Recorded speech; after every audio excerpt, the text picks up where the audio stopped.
Alors démarrons donc cette émission par dossier Paulin Akponan, un dossier qui défraie la chronique depuis quelque temps. L'Assemblée nationale se mêle à cette affaire. Une commission d'enquête parlementaire a été mise en place pour vérifier les dénonciations de malgouvernance faites par le désormais ex-ministre Paulin Kende Akponan. Comment appréciez-vous la démarche des parlementaires, Maurice Guédénon? Démarche des parlementaires, il faut d'abord, je pense que c'est à saluer. C'est une bonne nouvelle que nous apprenons que après les déclarations de l'ex-ministre Paulin Akponan et après aussi la requête des députés de l'opposition qui ont demandé à ce que le Parlement s'auto-saisisse de cette affaire ou à la base de ces déclarations cherche à comprendre si réellement tout s'est bien passé à ce niveau-là. Je pense qu'aujourd'hui que la résolution a été votée et une commission a été mise en place, composée des députés,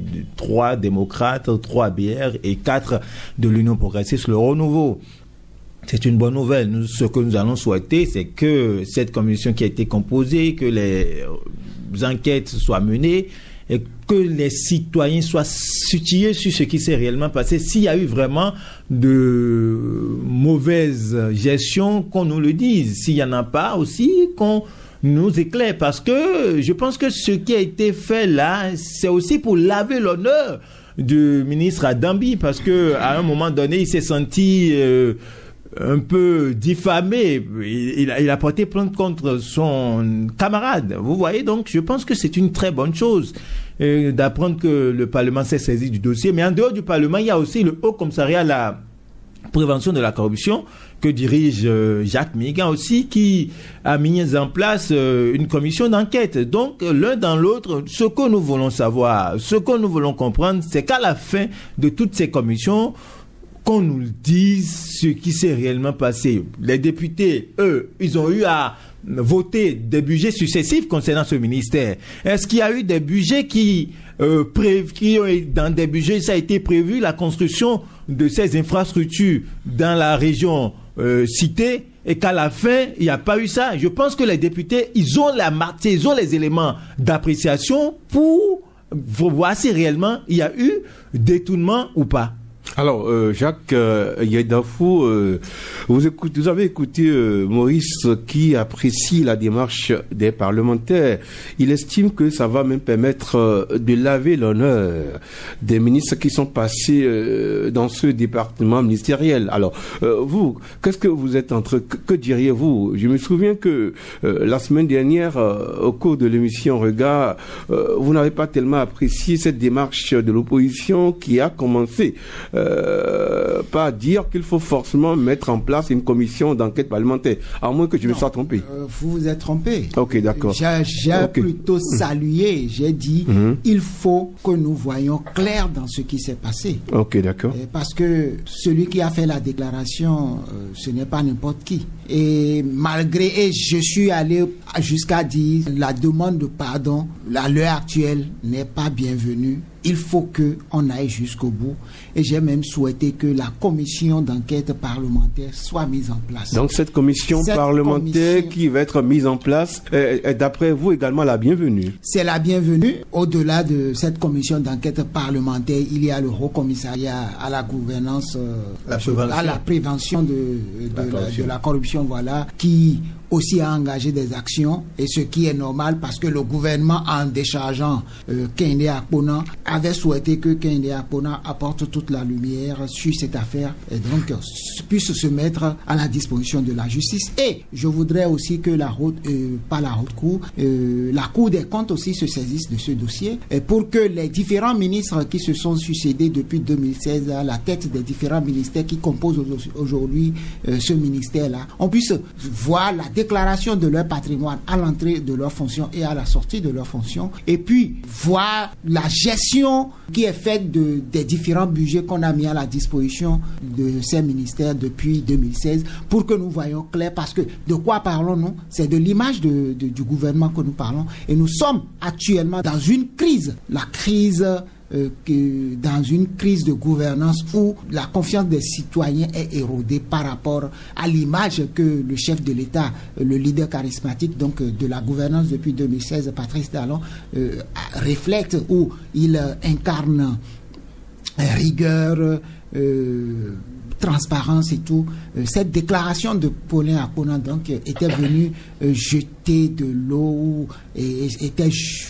Oui, c'était de l'opprobre qu'il a jeté sur cette gouvernance, et il est normal que le gouvernement puisse montrer sa bonne foi en ne se mêlant pas de cette affaire, et à ce que nous voyons clairement que effectivement les ressources mises à la disposition de ce ministère ont été mal gérées ou bien gérées. Parce que il se peut que ce que Akpona a dit soit vrai. Il se peut que ce que Akpona a dit soit vrai. Et il se peut que ce ne soit pas vrai. Même si lui-même, il dit qu'il n'avait pas les preuves. S'il n'a pas les preuves, vous n'avez pas de preuves et vous faites de telles déclarations. Les luttes internes à un parti politique ne doivent pas déteindre sur la gouvernance. Là, nous sommes, n'oubliez pas que nous sommes à la veille des élections de 2026, c'est normal que le gouvernement puisse montrer sa bonne foi, sa bonne gouvernance, parce que de quoi s'agit-il? L'enjeu, c'est les élections qui arrivent. Ok. Alors Serge Vidjemin,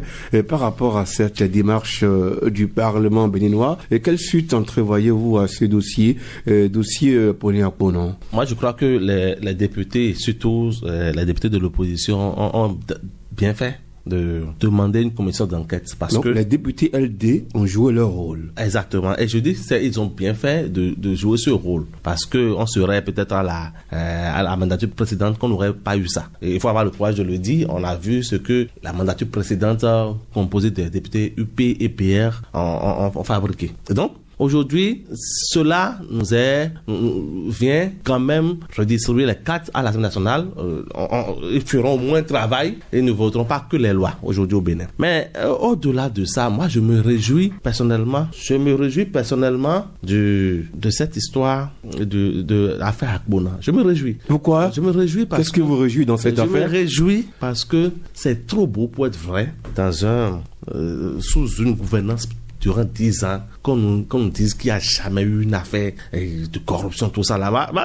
Je suis resté assis, mon confrère, 2 minutes tout à l'heure, parlait, il dit que le chef d'État incarne de transparence. Il avait tous les indices qualificatifs pour magnifier, pour reporter au panthéon, au triomphe, le chef de l'État. Oui, bon, ça c'est le quotidien des Béninois depuis 2016. Mais moi, je crois que c'est trop beau pour être vrai dans un pays où on parle d'une gouvernance, on dit que tout est propre. Non. Akpona, le ministre Akpona vient de nous montrer que tout n'est pas beau. On est d'accord. Maintenant, je ne dis pas à tout de go que ce qu'il dit est vrai. J'espère que les députés UPR, BR et démocrates feront le travail dans la transparence, dans l'équité, et que les gens ne fassent pas de la récupération. Je parle des LD, ne fassent pas de la récupération, et qu'ils ne prennent pas cette histoire. Il y a la composition de la commission. Je suis d'accord. UPR, ça fait 4 membres. On en sait, BR 3, LD 3 fait 3. Lors des travaux, lors des enquêtes, chacun peut faire de la récupération. Les démocrates peuvent chercher à... Comment est-ce possible? Moi, je ne sais pas. Nous sommes à quelques semaines, à quelques mois des élections. Et c'est une occasion rêvée, n'est-ce pas, pour tuer la gouvernance actuelle. Parce qu'on va dire, vous allez voir les jours à venir, vous allez voir. Mais au même moment, constaterez également que ceux-là qui soutiennent les actions du chef de l'État, les députés, également feront également ce qu'ils savent faire. Donc moi je crois que cette commission, honnêtement, n'a pas besoin d'être une commission politique, mais elle doit être transparente, qu'on puisse voir réellement si ce que le ministre Akpona dit est vrai. Parce que n'oubliez pas son cursus, il paraît que c'est un auditeur. C'est pas il paraît. Voilà. Alors, c'est un expert comptable. Voilà, si c'est un expert comptable qui vient dire ça, il y a anguille sous roche. Et puis, ça vote face également, rapide, à 24 heures, 12 heures plus tard, j'allais dire, démontre à Loisy que il y a des choses qui ne sont pas claires dans cette histoire. Et il va falloir réellement... Vous parliez de volte-face. Écoutez, vous avez vu sa lettre d'excuse? Même un enfant du CI ou bien du CM2 ne ferait pas ça. Ah bon? Mais qu'est-ce qui l'a poussé à aller juste dire ça? Est-ce que ce sont les intrigues qui existent entre militants, leaders du bloc républicain dans la 8e, qui l'ont poussé à aller vers là. Si c'est le cas, c'est dangereux. Parce que on ne peut pas, parce qu'on a la couverture de quelqu'un, on peut, dire du n'importe quoi sur l'autre. Donc c'est parce que il est là, il a constaté certainement des choses qu'il a dit. Maintenant, il y a une manière de le dire. Il pouvait, comme les gens l'ont dit, faire un rapport et déposer ça sur la table du chef de l'État. Est-ce qu'il se disait que si il le faisait, est-ce que cela n'allait jamais sortir? Je ne sais pas. Donc, lui-même a voulu dire ça à la face du monde pour que les gens puissent savoir son prédécesseur, voilà ce qu'il a fait, et tuer politiquement Adambi. Si c'était le cas, moi je ne sais pas, l'un dans l'autre. Aujourd'hui, moi je voudrais laisser réellement, je voudrais laisser croire que les 10 députés qui auront la charge de cette commission d'enquête puissent faire le travail réellement, que nous puissions constater qu'il n'y a pas des calculs politiques à l'intérieur, que les gens fassent le travail, et que si Akpona était dans le vrai, qu'on puisse alors interpeller Adambi, le ministre Adambi, qui vienne répondre. Et bien s'il était dans le faux, que réellement qu'on puisse le sanctionner jusqu'à la dernière rigueur, parce que jeter de l'opprobre sur quelqu'un, c'est dangereux. Est-ce que vous ne voyez pas que cette commission d'enquête parlementaire va avoir des implications? Lesquelles? Moi, je ne sais pas. Quelle implication? Moi, je ne saurais le dire. Tout ce que moi, je voudrais demander, c'est certainement que cette commission demanderait à écouter le ministre Adambi, demanderait à écouter le ministre Akpona et éventuellement des cadres du ministère. Là où il a constaté qu'il y a eu mal donne, il le dira. Si vous faites bien le constat, depuis Kérékou, le gouvernement de Kérékou, le ministère de l'énergie a toujours de problèmes.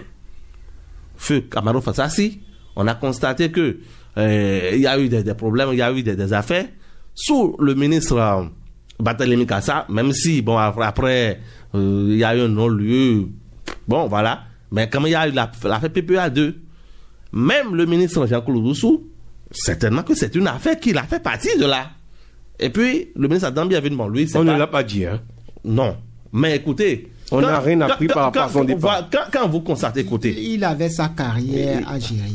On n'a rien appris par rapport à son départ. 4 ans, il devrait retourner. Quand vous voyez, écoutez, quand vous voyez dans la version officielle, mais quand vous voyez que le chef de l'État a envoyé des technocrates, des gens bien rodés.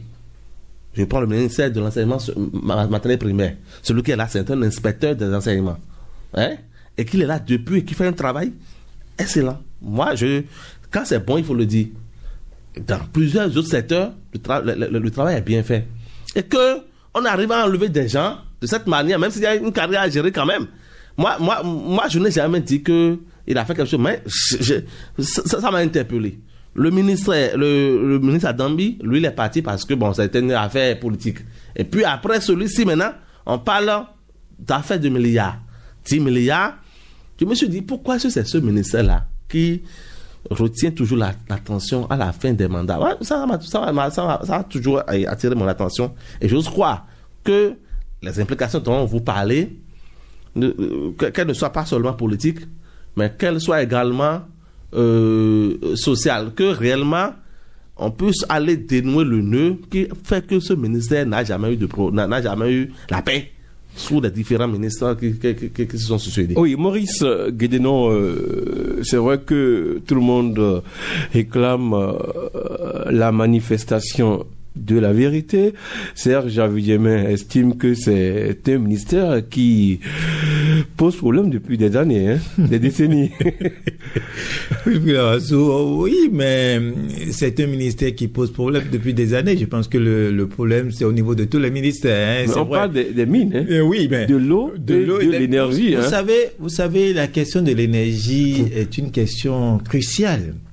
L'eau, ça touche le déni des Béninois. L'eau, c'est la vie. Donc, si il y a des moments donnés, on constate qu'il y a des soucis au niveau de ce ministère. Est-ce que c'est pas un ministère où on injecte beaucoup d'argent? C'est ça, je dis. Des milliards. Des milliards, parce que oui. Il y a également des partenaires. Il y a des partenaires. Est-ce que ça veut dire? Oui, mais Wilfried Dawassou, dans la prise de parole de Serge Avidemé, tout à l'heure, il parlait est-ce qu'il ne faut pas qu'il y ait de la récupération politique. Je pense que ce qu'il est en train de dire, nous sommes en politique, hein, et chacun profite des situations pour tirer sur l'autre.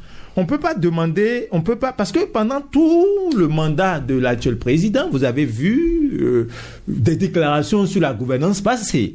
Donc, souffrez que si réellement ceux qui sont membres de la commission et qui sont au niveau de l'opposition, quand ils vont commencer les enquêtes, ils vont constater réellement qu'il y a vraiment ce que Akpona a dit, c'est une vérité.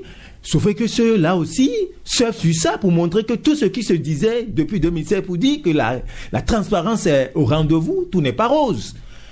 Maintenant, je pense que laver l'honneur, la vérité triomphe. Ce que demandent les citoyens, c'est ça. On ne peut pas gouverner pendant 10 ans et dire qu'on a une main propre. Même si, jusqu'à aujourd'hui, on ne révèle pas, ou souvent les affaires qu'on révèle en même temps sont envoyées au niveau de la justice et que la justice en charge. Mais au niveau des ministères, c'est surtout là le problème. Je vous avais parlé la fois dernière d'une affaire d'achat de motos qui avait concerné un ministère, mais plus tard on n'a plus rien eu comme suite par rapport à ce dossier. C'est à croire que les ministres souvent nommés sous Patrice Talon gèrent tellement bien qu'on n'a rien à leur reprocher. Ça ne peut jamais être le cas. Parce que quoi, Wilfried Dawassou? À un moment donné, il peut y avoir des mal-donnes, comme Akpona, expert comptable, aurait constaté et après fait volte-face, revient demander pardon, et nous l'avons dit. Et aujourd'hui, je pense que les députés, le Haut Commissariat à la prévention de la corruption, toutes ces personnalités, toutes ces autorités nous ont écoutés. Mais quand vous prenez un ministère, il y a quand même des structures de contrôle, de veille. Mais Wilfried Dawassou. Il y a des inspecteurs. Wilfried Dawassou. En temps normal. Maurice, Jacques, Serge. Wilfried Dawassou, est-ce que on va dire que ces structures-là font quotidiennement leur travail? Est-ce que ces structures dont vous êtes en train de parler, ça peut être l'IGF, l'inspection... Il ne faut pas insulter nos inspecteurs. Non, je ne les insulte pas. Mais ils sont là quand même pour alerter. Mais, Wilfried Dawassou. Pour prévenir les prévarications. Mais... Jacques Yedafou. Wilfried Dawassou. Excusez-moi de vous arracher la parole. Parce que là... Wilfried Dawassou. Dans un ministère. Le problème que nous avons, ou du moins l'enjeu, et je voudrais profiter pour rappeler que je n'ai jamais dit que tout est clean. J'ai dit il incarne la rigueur. Le chef de l'État. Le chef de l'État. Tous les chefs de l'État ont la rigueur. S'il vous plaît. Je dis il incarne. Pourquoi? Parce que lorsqu'il y a une affaire qui éclate sous lui, contrairement à ce qu'on a l'habitude d'assister où on étouffe, lui il envoie en justice. Il y a plein de ses collaborateurs. Vous parlez de Patrice Talon. Voilà. Il y a plein de ses collaborateurs qui croupissent en prison pour malgouvernance. Et c'est ça la rigueur. Ce n'est pas qu'il n'y a pas de scandale. Quand il apprend le scandale, il ne sait pas il ne cache pas, il ne protège pas. Il envoie le dossier à la justice. Et la justice s'en charge. C'est discutable. C'est de cela que je parle lorsque je dis il incarne la rigueur, la transparence. Je n'ai jamais dit qu'il n'y a pas eu de scandale sous lui. Il y en a eu. Et c'est rendu public. D'accord. Et c'est pour cela que j'ai dit, à partir du moment où le gouvernement, en démettant Akpona de ses fonctions, lui a demandé de se mettre à la disposition de la justice, cela veut dire qu'on est à la quête de la vérité, de la transparence. Et pourquoi cette quête de vérité et de transparence? Parce qu'il faut restaurer la confiance en la gestion des fonds publics. Il faut que le citoyen qui paye ses impôts sache que ces impôts ont servi a réglé véritablement des problèmes et non a servi à gonfler les poches de quelques-uns. Ça, c'est un enjeu. L'autre enjeu, à la veille des élections de 2026, il y a déjà une obédience politique qui cherchait des scandales, qui essayait par tous les moyens de dire ou de faire croire qu'il y a un scandale dans la gestion de tel dossier ou tel dossier. Et pendant qu'on y était, un ministre de surcroît, expert comptable, vient leur mettre de l'eau à leur moulin. Comprenez que le gouvernement en place a tout intérêt à ce que cette affaire soit gérée en toute transparence. Ce que nous réclamons ici, le scandale est là. Et tout le monde le sait, et cela apporte ce qu'on appelle, cela induit ce qu'on appelle la crise de confiance dans la gouvernance des fonds publics. Et maintenant, nous avons besoin d'une transparence dans la gestion de cette crise pour qu'on puisse savoir si effectivement les fonds mis à la disposition de ce ministère, de ces différents secteurs depuis 2016 ont servi réellement à ce à quoi cela devrait servir. C'est de cela qu'il est question. Et de la transparence que nous réclamons, c'est aussi cela. Qu'un politique récupère cela pour des fins de positionnement, ça c'est un autre débat. Si un ministre... Bon, c'est de bonne guerre. Hein. C'est de bonne guerre. Et si un ministre du système n'avait pas donné l'opportunité, l'opposition ne va pas récupérer cela. C'est pour cela que lorsqu'on veut parler, il faut aussi voir quelle implication cela pourrait avoir. Il l'a fait. Peut-être qu'il l'a fait de bonne foi, peut-être qu'il l'a fait de mauvaise foi. Une guerre interne à un parti politique ne peut pas amener à discréditer tout un système de cette façon. Okay. Et là, nous avons besoin de toute transparence et c'est pour cela que je dis, au-delà du Haut Commissariat à la lutte contre la corruption, de la commission d'enquête parlementaire, il faut que la Cour des comptes aussi se saisisse pour qu'on puisse voir clairement le patrimoine que ces différents ministres qui ont géré ce secteur-là, leur patrimoine à l'entrée et à la sortie de leurs fonctions depuis 2016 jusqu'au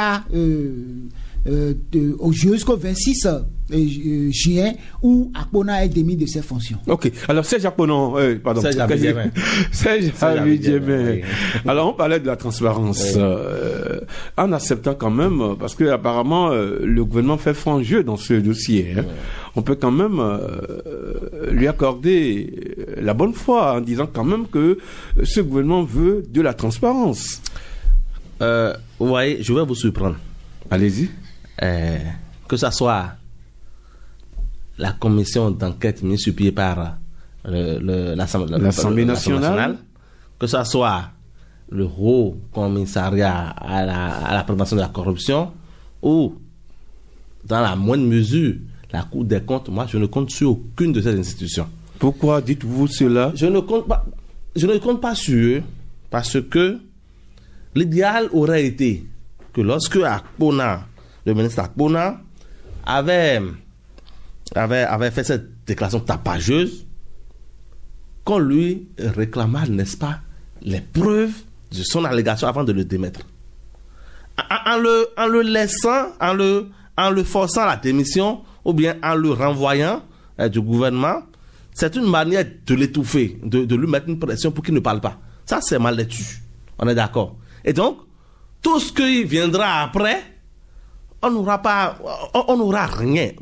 Vous allez constater, on dira après que c'était des allégations fantaisistes et puis après on va le traduire devant les tribunaux, il va régler.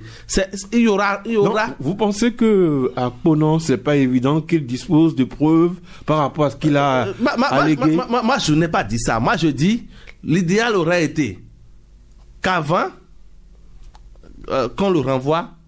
Je ne sais pas si ça a été fait. Avant qu'il ne quitte le ministère. Avant qu'il ne quitte le ministère. Ah, parce que... Qu'on lui demande, mon frère, envoie les preuves. Et publiquement, et qu'il envoie les preuves. Les documents administratifs. Exactement, parce que... Donc vous estimez qu'il ne peut pas partir avec les documents administratifs? Non, je n'ai pas dit qu'il est parti.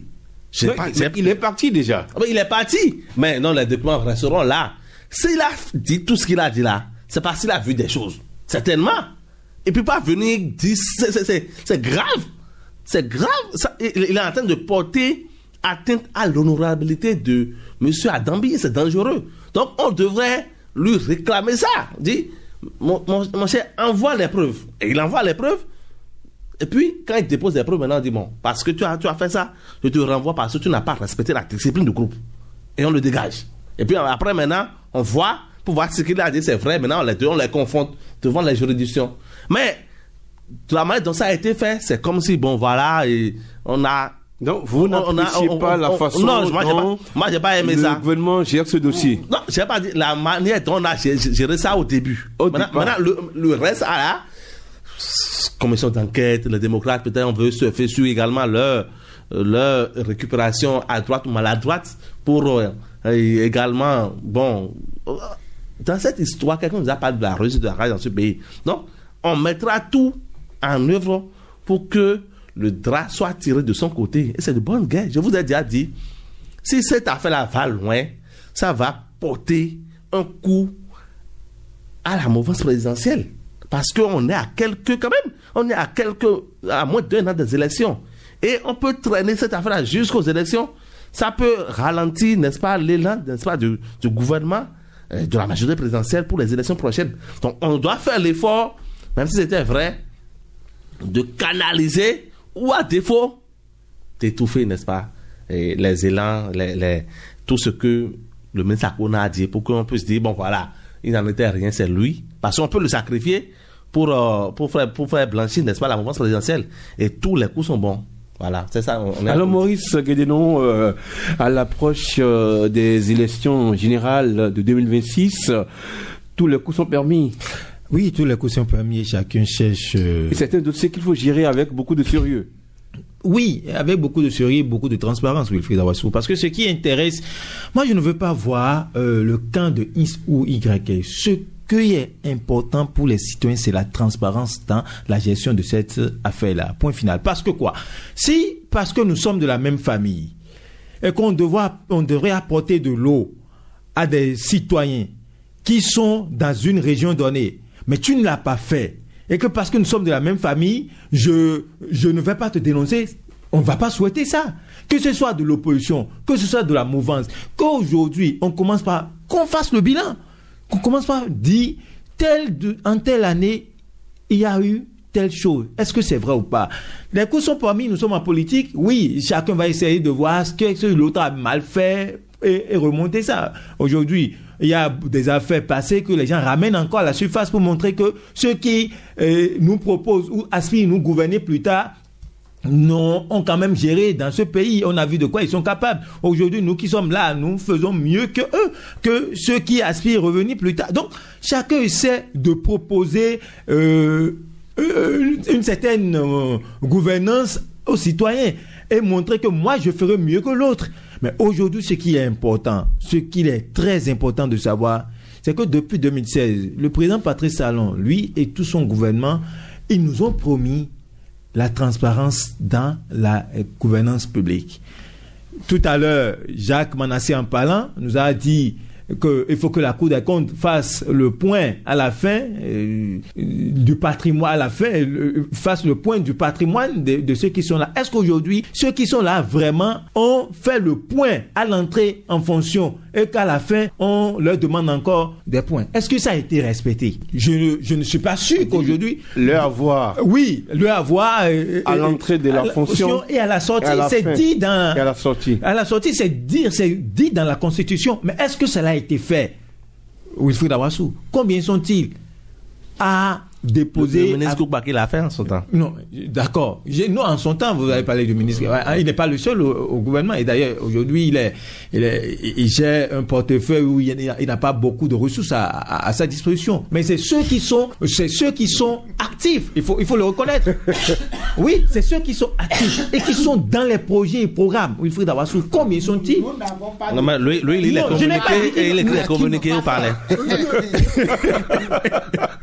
Non, mais ceux qui gèrent les projets et programmes et qui ont des budgets colossaux, mais est-ce qu'ils l'ont fait, Wilfried Awassou? C'est aussi une transparence. Si je sais que je veux être clean dans ce qu'on veut me confier. J'ai 2 bicyclettes. Dans la Constitution, c'est dit que quand vous entrez en fonction, vous déclarez ce que vous avez, votre avoir, vous le faites, et à la sortie, vous déclarez encore ce que vous avez. Mais combien l'ont fait? Mais c'est ça. Oui.